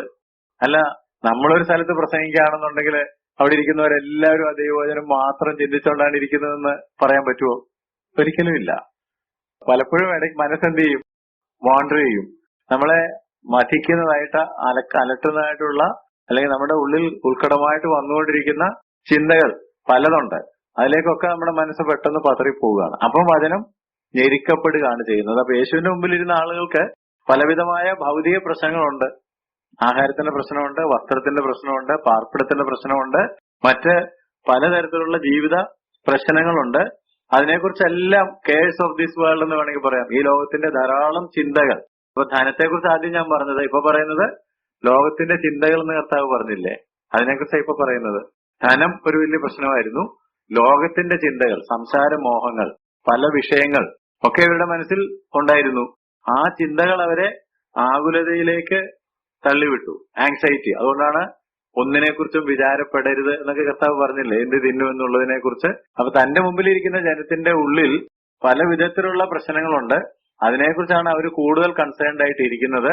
അല്ലാതെ ദൈവത്തിന്റെ പുത്രന്റെ വായിൽ നിന്ന് വരുന്ന വചനം മാത്രം കേട്ട് ജീവൻ പ്രാപിക്കുക എന്നുള്ള ഒരു ലക്ഷ്യത്തിലല്ല അവരിയ്ക്കുന്നത് എന്നുള്ളത് കർത്താവിന് അറിയാവുന്നത് കൊണ്ട് കർത്താവ് പറഞ്ഞു കൊടുത്തിട്ട് പറയാണ്, ഇതെല്ലാം കളകളാണ്. ഏതാ? ഈ ചിന്തകളും, ഇപ്പൊ ഞാൻ പറഞ്ഞ ഈ ചിന്തകളും, അതിനു മുമ്പ് പറഞ്ഞ ധനവും. ആ 2 കാര്യമാണ് എടുത്തു പറഞ്ഞത്. ആ ഉപമയുടെ കർത്താവ് പറഞ്ഞത് ഒന്നുകൂടെ ഓർക്കുകയാണെന്നുണ്ടെങ്കിൽ മത്തായി 13:22 നോക്കി, മുള്ളിനിടയിൽ വിതയ്ക്കപ്പെട്ടതോ ഒരുത്തൻ വചനം കേൾക്കുന്നു എങ്കിലും ഈ ലോകത്തിന്റെ ചിന്തയും, ഈ ലോകത്തിന്റെ ചിന്തയായി പറഞ്ഞത് വസ്ത്രം, ആഹാരം, പാർപ്പിടം, പിന്നെ ഈ ലോകത്തിലുള്ള മറ്റു പ്രശ്നങ്ങൾ, ആരെങ്കിലും നമ്മളോട് പറഞ്ഞത് കേട്ടത്, ഇതെല്ലാം ലോകത്തിന്റെ ചിന്തയാണ്. ധനത്തിന്റെ വഞ്ചനയും, ഇത് രണ്ടുമാണ് വചനത്തെ ഞെരുക്കി നിഷ്ഫലമാക്കിയതായിട്ട് മത്തായി റിപ്പോർട്ട് ചെയ്തിരിക്കുന്നത്.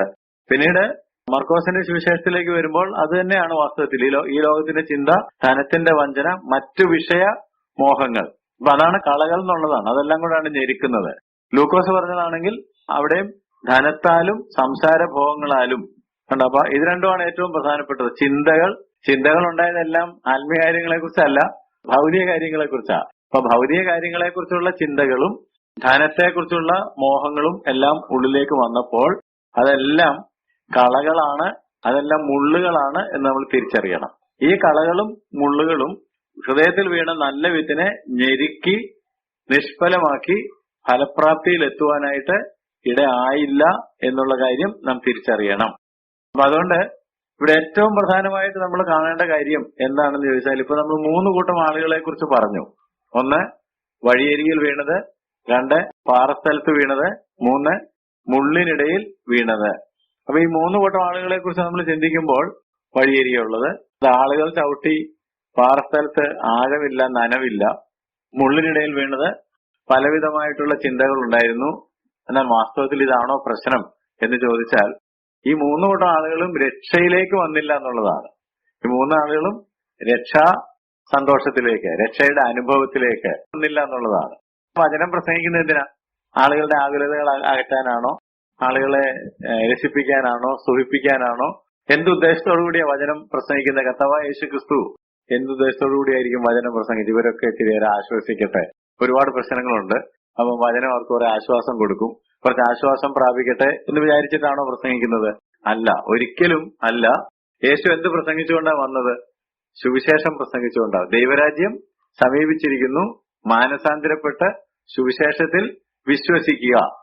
അതാണ് യേശു പ്രസംഗിച്ചത്. യോഹന്നാൻ സ്നാപകൻ അതാ പ്രസംഗിച്ചത്, യേശു അതാ പ്രസംഗിച്ചത്. അപ്പൊ വാസ്തവത്തിൽ പ്രസംഗിച്ചതിന്റെ ലക്ഷ്യം എന്താണെന്ന് ചോദിച്ചാൽ, രക്ഷിക്കപ്പെടണം, സുവിശേഷം സ്വീകരിക്കണം, മാനസാന്തരപ്പെടണം, ദൈവരാജ്യത്തിലേക്ക് പ്രവേശിക്കണം. അപ്പൊ ഈ 3 കൂട്ടം ആളുകളും എവിടെ എത്തിയില്ല? രക്ഷയിലെത്തിയില്ല. വഴിയരികെ വീണ വിത്തുകളും അതൊരു പ്രതികരണമാണെന്ന് പറഞ്ഞല്ലോ. അതുപോലെ തന്നെ പാറപ്പുറത്ത് വീണതും വചനത്തോടുള്ള ഒരു പ്രതികരണമാണ്. അതുപോലെ തന്നെ മുള്ളിനിടയിൽ വീണതും പ്രതികരണമാണ്. അപ്പൊ ഈ വചനം എന്തിനാ കൊടുത്ത? വിത്ത് എന്തിലേക്കാണ് ഫോക്കസ് ചെയ്ത്? രക്ഷയിലേക്കാണ്. അപ്പൊ ഈ 3 കൂട്ടം ആളുകളും എന്തിലെത്തിയില്ല? രക്ഷയിലെത്തിയില്ല. അതെങ്ങനെ അങ്ങനെ ഡിറൈവ് ചെയ്തെന്ന് ചോദിച്ചാല്, ഒരാള് രക്ഷയിലെത്തിയാൽ എന്തുണ്ടാകും? അല്ല, യോഹന്നാൻ സ്നാപകനാണല്ലോ ഈ തരത്തിലുള്ള പ്രസംഗം തുടങ്ങിയത്, സുവിശേഷ പ്രസംഗം, മാനസാന്തരപ്പെടണമെന്നൊക്കെ പറഞ്ഞ്. അപ്പൊ അദ്ദേഹം പ്രസംഗിച്ച ഏറ്റവും പ്രധാനപ്പെട്ട കാര്യം എന്താണെന്ന് അറിയാമോ? മാനസാന്തരത്തിന് യോഗ്യമായ ഫലം കായ്ക്കണം. അല്ലെ? ഇവിടെയും ഫലമാണ് വിഷയം. ഈ 3 കൂട്ടം ആളുകളും ഫലപ്രാപ്തിയിലെത്തിയില്ല. വഴിയരികെ വീണത്, പാറപ്പുറത്ത് വീണത്, മുള്ളിനിടയിൽ വീണത്. അവര് ഫലദായകമായ ഒരു ജീവിതത്തിലേക്ക് വന്നില്ല എന്ന് പറഞ്ഞാൽ അതിന്റെ അർത്ഥം അവരാരും രക്ഷയിൽ എത്തിയില്ല. അവര് വചനം കേട്ടില്ല എന്നല്ല. they were listening to the word. ഒരു വചനം ശ്രദ്ധയോടെ കേൾക്കുന്നുണ്ടായിരുന്നു. അവർക്ക് ചിലർക്കൊക്കെ പെട്ടെന്ന് വൈകാരികമായിട്ട് പ്രതികരിക്കാൻ കഴിഞ്ഞു. ആഴമില്ലാത്ത ആളുകൾ പാറപ്പുറത്ത് പെട്ടെന്ന് പ്രതികരിച്ച ആളുകളാണ്. വചനം അവരുടെ ഹൃദയത്തിലെത്തി, അതിനോട് അവര് പ്രതികരിക്കുന്നുണ്ടായിരുന്നു. കുറച്ച് കൾട്ടിവേഷനൊക്കെ നടന്നിട്ടുണ്ട്. ചിലതൊക്കെ വളർന്നും വന്നു. കാരണം മുള്ളിനിടയിൽ വീണത് വളർന്നില്ലേ? വളർന്നും വന്നു. പാറപ്പുറത്ത് വീണതും കുറച്ച് വളർന്നില്ലേ? അവര് വചനം കേട്ടു, വചനത്തോടെ അവര് പ്രതികരിച്ചു. പ്രതികരിക്കുന്നതിന്റെ കൂട്ടത്തിൽ അവരുടെ ഹൃദയം കുറച്ചൊക്കെ ഒരുക്കപ്പെട്ടു. കേട്ട വിത്തുകൾ ചിലതൊക്കെ കിളിർത്തു വന്നു. പക്ഷെ എന്ത് മാത്രം ഉണ്ടായില്ല? ഫലം മാത്രം ഉണ്ടായില്ല. ഫലം ഉണ്ടായില്ല എന്ന് പറഞ്ഞാൽ അതിന്റെ അർത്ഥം എന്താ? രക്ഷിക്കപ്പെട്ടില്ല. രക്ഷിക്കപ്പെട്ടതിന്റെ ഏറ്റവും വലിയ തെളിവ് എന്താണെന്ന് ചോദിച്ചാൽ, ഏത് വൃക്ഷത്തെയും ഫലം കൊണ്ടറിയാം. Proof of salvation is fruit. രക്ഷയുടെ തെളിവ് ഫലമാണ്. ജീവിതത്തിൽ മാറ്റം വരും. ഫലം എന്താണെന്ന് നേരത്തെ പഠിച്ചിട്ടുണ്ട്. അപ്പൊ ആ ഫലങ്ങളൊക്കെ ഉണ്ടായി വരണമെന്നുണ്ടെങ്കിൽ രക്ഷയുടെ അനുഭവം വേണം. ആത്മാവിന്റെ ഫലം, സ്വഭാവ രൂപീകരണം, ആത്മാക്കളെ നേടുന്നത്, ഇതൊക്കെ ഫലമാണെന്ന് പറഞ്ഞത് ഓർമ്മയുണ്ടല്ലോ. ഇപ്പൊ രക്ഷിക്കപ്പെടാത്ത ഒരാൾക്ക് ആത്മാവിനെ നേടാൻ പറ്റുമോ? രക്ഷിക്കപ്പെടാത്ത ഒരാൾക്ക് ആത്മാവിന്റെ ഫലമായ സ്നേഹം കാണിക്കാൻ ഒക്കുവോ? ഒക്കത്തില്ല. അപ്പൊ ഇവിടെ ചുരുക്കത്തിൽ നമ്മൾ മനസ്സിലാക്കേണ്ട കാര്യം എന്താണെന്ന് ചോദിച്ചാല്, നമ്മളിപ്പോ 3 കൂട്ടം ആളുകളെ കുറിച്ച് പരിശോധിച്ചു. 3 പ്രതികരണങ്ങൾ. ഈ 3 പ്രതികരണങ്ങൾ നൽകിയ ആളുകളും വാസ്തവത്തിൽ എവിടെയാണ് എത്താതിരുന്നത്? രക്ഷയിൽ എത്തിയില്ല, ഫലപ്രാപ്തിയിൽ എത്തിയില്ല. വചനം കേട്ടു, വചനം കിളിർത്തു, വചനം കുറച്ചൊക്കെ വളർന്നു, അവർ പെട്ടെന്ന് വചനത്തോട് പ്രതികരിച്ചു, അതൊക്കെ ശരിയാണ്. പക്ഷെ അവരാരും യഥാർത്ഥത്തിൽ എത്തേണ്ട സ്ഥാനത്ത് എത്തിയില്ല. ഇത് തന്നെയാണ് ഇന്നും ലോകത്തിൽ സംഭവിക്കുന്നത്. ഒരുപാട് പേര് വചനം കേൾക്കുന്നുണ്ട്, വചനത്തോട് പ്രതികരിക്കുന്നുണ്ട്, കുറെയൊക്കെ സമർപ്പിക്കുന്നുണ്ട്, കുറച്ച് വ്യത്യാസങ്ങളൊക്കെ വരുന്നുണ്ട്. പക്ഷെ ആത്യന്തികമായിട്ട് അവരെവിടെ എത്തുന്നില്ല? രക്ഷയുടെ അനുഭവത്തിൽ എത്തുന്നില്ല. അതുകൊണ്ട് ഫലം കായ്ക്കുന്ന ഒരു വൃക്ഷമായിട്ട് അവര് മാറുന്നില്ല. മത്തായി 7-ാം അധ്യായത്തില് ഗിരിപ്രഭാഷണത്തിൽ കർത്താവ് പറഞ്ഞ ഒരു കാര്യം എന്താണെന്ന് ചോദിച്ചാൽ, ഞാനിപ്പോ പറഞ്ഞു കഴിഞ്ഞു, എങ്കിലും വാക്യം വായിക്കുന്നത് നല്ലതാ. മത്തായി 7:11 അവരുടെ ഫലങ്ങളാൽ നിങ്ങൾക്ക് അവരെ തിരിച്ചറിയാം. അവരുടെ ഫലങ്ങളാൽ. ഒരാളെ, ഒരു വൃക്ഷത്തെ എങ്ങനെ തിരിച്ചറിയുന്നത്? അവരുടെ ഫലങ്ങളാൽ നിങ്ങൾക്ക് അവരെ തിരിച്ചറിയാം. 7-ാം അധ്യായത്തിന്റെ 20-ാം വാക്യത്തിൽ കർത്താവ് പറഞ്ഞു, അവരുടെ ഫലത്താൽ നിങ്ങൾക്ക് അവരെ തിരിച്ചറിയാം. അപ്പം ഫലമാണ് രക്ഷയിലെത്തിയോ എന്നുള്ളതിന്റെ തെളിവ്. അല്ലാതെ അത് കിളിർത്തോ, വളർന്നോ, കുറച്ച് പൊക്കത്തിൽ വന്നായിരുന്നോ, പെട്ടെന്ന് പ്രതികരിച്ചായിരുന്നോ, പെട്ടെന്ന് തന്നെ കിളിർത്തു വന്നോ, ഇതൊന്നുമല്ല. ഈ വചനം എന്താ പ്രസംഗിക്കുന്നത്? രക്ഷയിലെത്താൻ വേണ്ടിയാണ്. അവിടെ എത്തിയില്ല. അപ്പൊ അത് പിന്നെയും കണക്ട് ചെയ്തിട്ടാണ് കർത്താവ് പറഞ്ഞത് മത്തായി 7:21 എന്നോട് കർത്താവേ കർത്താവേ എന്ന് പറയുന്നവൻ ഏവനുമല്ല, സ്വർഗസ്ഥനായ എന്റെ പിതാവിന്റെ ഇഷ്ടം ചെയ്യുന്നവൻ അത്രേ സ്വർഗരാജ്യത്തിൽ കടക്കുന്നത്. അപ്പൊ എന്താ പിതാവിന്റെ ഇഷ്ടം? കർത്താവേ കർത്താവേ എന്നൊന്നും പറഞ്ഞില്ലെങ്കിലും കുഴപ്പമില്ല, പിതാവിന്റെ ഇഷ്ടം ചെയ്യണം. എന്താ പിതാവിന്റെ ഇഷ്ടം? പിതാവിന്റെ ഇഷ്ടം എന്താണെന്ന് ചോദിച്ചാൽ എല്ലാവരും രക്ഷിക്കപ്പെടണമെന്നുള്ള. എന്തിനാ പുത്രനെ ലോകത്തിലേക്ക് അയച്ചത്? എന്തിനാ യേശുവിനെ ലോകത്തിലേക്ക് അയച്ചത്? എല്ലാവരെയും സൗഖ്യമാക്കാനാണോ? എല്ലാവരുടെയും രോഗം സൗഖ്യമാക്കണം, എല്ലാവർക്കും പണം ഇഷ്ടം പോലെ ഉണ്ടാകണം, എല്ലാവർക്കും അനുഗ്രഹങ്ങൾ കിട്ടണം. അതിനാണ് യേശുവിനെ ലോകത്തിലേക്ക് അയച്ചത്. നമ്മളിപ്പോ അങ്ങനെ ആണോ എന്നുള്ള ഒരു സംശയത്തിൽ എത്തിയിട്ടുണ്ടെന്ന് എനിക്കൊരു സംശയം. അതായത് ഇങ്ങനെ ഒരു സുവിശേഷം കേട്ട് ഇതിനാണോ യേശു വന്നത് എന്ന് ചിലപ്പോൾ സംശയിച്ചു പോകും. 1-2 വാക്യങ്ങൾ പിതാവിന്റെ ഇഷ്ടം എന്താണെന്ന് മനസ്സിലാക്കാനായിട്ട് നമുക്ക് വായിക്കാം. 1 തിമോത്തി 2:4 അവൻ സകല മനുഷ്യരും രക്ഷ പ്രാപിപ്പാനും സത്യത്തിന്റെ പരിജ്ഞാനത്തിൽ എത്തുവാനും ഇച്ഛിക്കുന്നു. ദ ഫാദർ, പിതാവിന്റെ ഇച്ഛ നാം എവിടെ എത്തണം എന്നുള്ളതാണ്? രക്ഷയിലെത്തണം. അതിനാണ് പുത്രനെ ലോകത്തിലേക്ക് അയച്ചത്. അല്ല ചുമ്മാതെ കർത്താവിനെ കണ്ടുകൊണ്ടേ കർത്താവെ കർത്താവെ എന്ന് വിളിച്ചിട്ട് കാര്യമില്ല. നിങ്ങൾ അവൻ കർത്താവാണെങ്കിൽ എന്ത് ഉദ്ദേശത്തിനു വേണ്ടി കർത്താവ് വന്നോ ആ ലക്ഷ്യത്തിൽ നിങ്ങൾ എത്തണം. അതാണ് തിമോത്തിയിൽ പറഞ്ഞിരിക്കുന്നത്. ദൈവത്തിന്റെ ആഗ്രഹം സകല മനുഷ്യരും രക്ഷ പ്രാപിപ്പാനും സത്യത്തിന്റെ പരിജ്ഞാനത്തിൽ എത്തുവാനും ഇച്ഛിക്കുന്നു. പത്രോസിന്റെ 2-ാം ലേഖനം 3-ാം അധ്യായത്തിന്റെ 9-ാം വാക്യത്തില് നാം വായിക്കുന്നത്, ആരും നശിച്ചു പോകാതെ എല്ലാവരും മാനസാന്തരപ്പെടുവാൻ അവൻ ഇച്ഛിക്കുന്നു. That is God's will. ദൈവത്തിന്റെ ഇച്ഛ എന്താണ്? ഒരാൾ പോലും നശിച്ചു പോകാൻ പാടില്ല. അതുകൊണ്ടാണ് കർത്താവിന്റെ 2-ാം വരവ് പോലും താമസിപ്പിക്കുന്നത്. വചനം പിന്നെയും പ്രസംഗിച്ചോളം പറയുന്നത് എന്തിനാണ്? ഒരാൾ പോലും നശിക്കരുത്, ഒരാൾ പോലും മാനസാന്തരപ്പെടാതിരിക്കരുത്, ഒരാൾ പോലും സുവിശേഷത്താൽ അതിന്റെ അനുഗ്രഹം പ്രാപിക്കാതെ ഇരിക്കരുത്. സുവിശേഷത്തിന്റെ അനുഗ്രഹം എന്ന് പറഞ്ഞാൽ എന്താ? രക്ഷ. അപ്പൊ ഇത് പിതാവിന്റെ ഇഷ്ടമാണ്. അപ്പൊ കർത്താവെന്ന് വിളിക്കുന്ന ഒരു അളവിലേക്ക്, കർത്താവിന്റെ പ്രസംഗം കേൾക്കുന്ന അളവിലേക്ക് എത്തിയാൽ പോരാ. പിന്നെ എവിടെ എത്തണം? രക്ഷയിലെത്തണം. പക്ഷെ ഈ 3 കൂട്ടം ആളുകളും രക്ഷയിലെത്തിയില്ല. അതാണ് നമ്മളിവിടെ ശ്രദ്ധിക്കേണ്ട ഏറ്റവും പ്രധാനപ്പെട്ട കാര്യം. ഇനി പഴയ നിയമം നോക്കിയാൽ യെഹെസ്കേൽ പ്രവചനം 33:11 18:23 നാം വായിക്കുന്നത്, എന്നാണ് ദുഷ്ടന്റെ മരണത്തിലല്ല, ദുഷ്ടൻ തന്റെ വഴി വിട്ടുതിരിഞ്ഞ് ജീവിക്കുന്നതിൽ അത്രേ എനിക്ക് ഇഷ്ടമുള്ളത് എന്ന് യഹോവയായ കർത്താവിന്റെ അരുളപ്പാട്. ദൈവത്തിന്റെ ഇഷ്ടം എന്താണ്? ദുഷ്ടൻ മരിച്ചു പോകുന്നതിലല്ല. ദൈവത്തിന്റെ ഇച്ഛ എന്താണ്? പിതാവിന്റെ ഇച്ഛ എന്താണെന്ന് ചോദിച്ചാൽ ആരും നശിച്ചു പോകരുത്, ആരും ദുഷ്ടനായിട്ട് മരിച്ചു പോകരുത്. ആ വഴിയൊക്കെ വിട്ട് മാനസാന്തരപ്പെട്ട് ദൈവരാജ്യത്തിൽ അവര് പ്രവേശിക്കണം. ഇതാണ് പിതാവിന്റെ ഇഷ്ടം. അപ്പൊ കർത്താവെ കർത്താവെ എന്ന് വിളിച്ചാൽ പോരാ, പ്രസംഗം കേട്ടാ പോരാ, പ്രസംഗം കേട്ട് കൊള്ളാൻ നല്ല പ്രസംഗമാണെന്ന് പറഞ്ഞാൽ പോരാ. ഈ കേട്ട ആളുകളൊക്കെ എവിടെ എത്തണം? രക്ഷയിലെത്തണം. ഇനി നമുക്ക് 4-ാമത്തെ വിത്തിന്റെ കാര്യം കൂടെ തുടങ്ങി വെക്കാം. 4-ാമത്തേത് മത്തായി 13:23 നല്ല നിലത്ത് വീണത്. യേശു നല്ല നിലം എന്ന് പറഞ്ഞത്, നല്ല ഹൃദയം എന്ന് പറഞ്ഞത് എന്തടിസ്ഥാനത്തിലാണെന്ന് ചോദിച്ചാൽ, മനുഷ്യർക്ക് സ്വാഭാവികമായിട്ട് ഒരു നല്ല ഹൃദയം ഉണ്ട് എന്ന് കരുതരുത്. നല്ലതായിരുന്നെങ്കിൽ ഇപ്പൊ നമ്മൾ പറഞ്ഞ 3 പ്രതികരണങ്ങളും വരികയില്ലായിരുന്നല്ലോ. അപ്പൊ എല്ലാ ഹൃദയങ്ങളും അടിസ്ഥാനപരമായിട്ട് നല്ലതല്ല. അതുകൊണ്ടാണ് യിരെമ്യാവ് പറഞ്ഞത്, യിരെമ്യാവ് 17:9 ഹൃദയം എല്ലാറ്റിനേക്കാളും കപടവും വിഷമവും ഉള്ളത്. മനുഷ്യന്റെ ഹൃദയം അടിസ്ഥാനപരമായിട്ട് പാപപങ്കിലമാണ്. പല പാപത്തിന്റെ വിത്തുകൾ കിടപ്പുണ്ട്. അതാണ് ഈ മുള്ളൊക്കെ ഇഷ്ടംപോലെ കിളിർത്തു വന്നത്.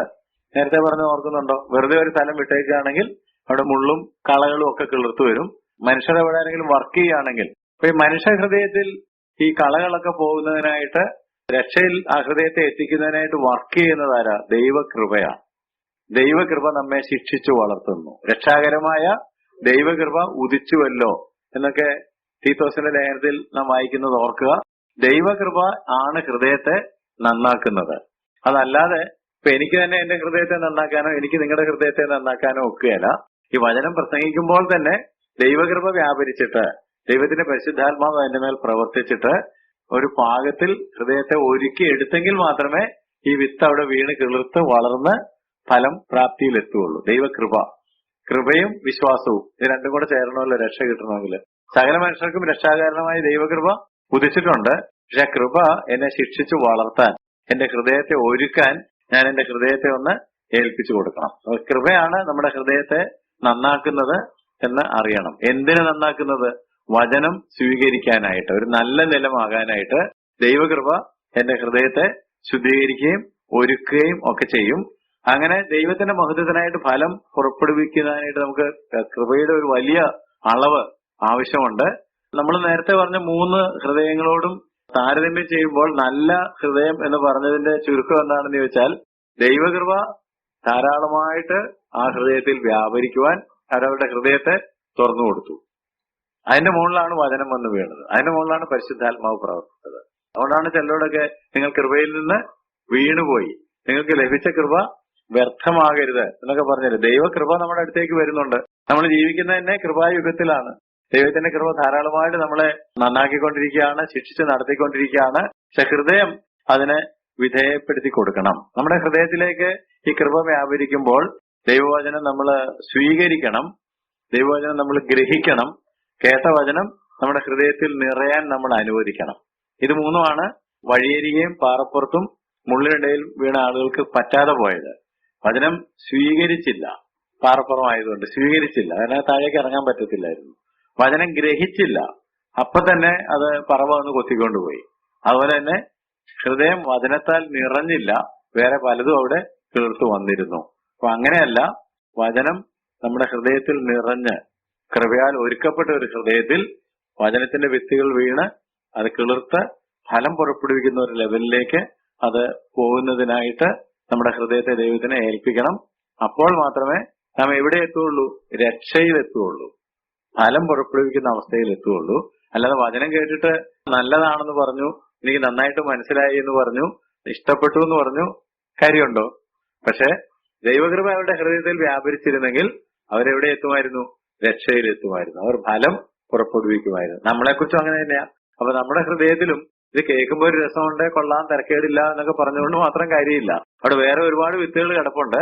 അത് കിളിർത്ത് ഇതിനെല്ലാം ഞെരുക്കി കളയാതെ അത് രക്ഷയിലേക്ക്, ഫലപ്രാപ്തിയിലേക്ക് പോകുവാൻ തക്കവണ്ണം ദൈവാത്മാവ് ദൈവകൃപയാൽ നമ്മുടെ ഹൃദയങ്ങളിൽ പ്രവർത്തിക്കുവാൻ, വ്യാപരിക്കുവാൻ നമുക്ക് ഏൽപ്പിച്ചു കൊടുക്കാം. നല്ല നിലത്തിന്റെ വിശദാംശങ്ങൾ വരുന്ന ക്ലാസ്സിൽ നമുക്ക് പൂർത്തീകരിക്കാം. അപ്പൊ ഈ വചനത്തോടുള്ള പ്രതികരണത്തിന്റെ അടിസ്ഥാനത്തിൽ 4 തരം നിലങ്ങൾ അല്ലെങ്കിൽ 4 തരം ഹൃദയങ്ങളുണ്ട്. വഴിയരികെ വീണത്, പാറപ്പുറത്ത് വീണത്, മുള്ളിനിടയിൽ വീണത്, നല്ല നിലത്ത് വീണത്. ഇതെല്ലാം എന്തിലേക്കാണ് ഫോക്കസ് ചെയ്യുന്നത് ചോദിച്ചാൽ ഫലം പുറപ്പെടുവിക്കുന്നതിലേക്കാണ്, അഥവാ വിശ്വസിച്ച് രക്ഷ പ്രാപിക്കുന്നതിനെ കുറിച്ചാണ്. ആ രക്ഷയിൽ എത്തിച്ചേരുവാനായിട്ട് കർത്താവ് ഉദ്ദേശിക്കുന്ന ഫലം നമ്മളിൽ നിന്ന് പുറപ്പെട്ടു വരുവാനായിട്ട് ദൈവകൃപ നമ്മുടെ ഹൃദയത്തിൽ വ്യാപരിക്കുവാൻ നമുക്ക് നമ്മളെ സമർപ്പിക്കാം. കർത്താവ് യേശുക്രിസ്തു പിതാവേ, ഞങ്ങൾ വീണ്ടും തിരുവചനത്തിനായിട്ട് നന്ദിയോടെ സ്തോത്രം ചെയ്യുന്നു. അവിടുന്ന് എത്ര കരുണയോടെ കർത്താവ് ഞങ്ങളോട് ഇടപെടുന്നു. ഞങ്ങളെ വെട്ടിക്കളയാതെ കർത്താവ് ഞങ്ങളുടെ ഹൃദയത്തിൽ കളയും മുള്ളും ഒക്കെ വളർന്ന് കർത്താവെ അത് നിഷ്ഫലമായി പോകാതെ നിന്റെ കൃപ കർത്താവ് പിന്നെയും ഞങ്ങളെ ഒരുക്കുകയും ഞങ്ങളെ കർത്താവ് പ്രിപ്പയർ ചെയ്യുകയും പിന്നെയും കർത്താവെ ഞങ്ങളുടെ ഹൃദയത്തെ നന്നാക്കി നിന്റെ വചനം ഇടുകയൊക്കെ ചെയ്യുന്നവർ ഞങ്ങൾക്ക് നന്ദിയോടെ സ്തോത്രം ചെയ്യുന്നു. എന്നാൽ കർത്താവെ, ലോകത്തിന്റെ ചിന്തകളും ധനത്തിന്റെ വഞ്ചനയും ഒക്കെ വന്നിട്ട് കർത്താവ് കേൾക്കുന്ന വചനം പലപ്പോഴും നിഷ്ഫലമായി പോയി, അത് ആ രക്ഷയിൽ ഫലപ്രാപ്തിയിൽ എത്തിയില്ല എന്നുള്ളൊരളവിൽ ഇരിക്കുന്നെങ്കിൽ കർത്താവ് ഞങ്ങളോട് ക്ഷമിക്കണം.